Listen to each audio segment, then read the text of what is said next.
Durant la prise des fonctions de Bruno Retailleau en sa qualité de ministre de l'Intérieur, dès les premières semaines qui ont suivi sa nomination en septembre 2024, M. Bruno Retailleau n'a eu de cesse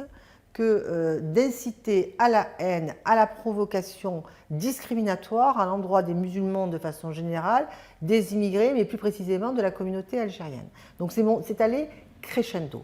Comment se sont manifestées ces incitations à la haine et à la provocation, à la discrimination? Elles se sont manifestées soit à travers des discours politiques, donc devant des tribunes,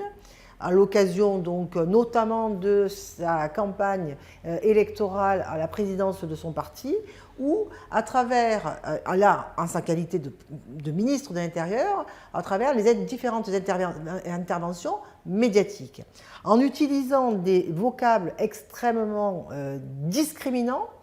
des vocales qui sont martiaux, guerriers, pour montrer véritablement le caractère nocif de cette tranche de la population. Et à force de marteler ces propos discriminants, eh bien, ils finissent par être familiers au niveau de la conscience ou l'inconscience collectif français. Et c'est comme cela que, par la familiarité, on transforme des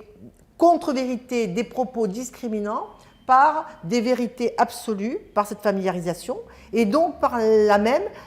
on conduit à la banalisation d'un racisme anti-musulman, d'un racisme anti-algérien, d'une peur incontrôlée ou disproportionnée vis-à-vis de l'islam, d'où le terme islamophobie, d'une peur incontrôlée à l'endroit de la communauté algérienne résidant en France, la diaspora algérienne précisément,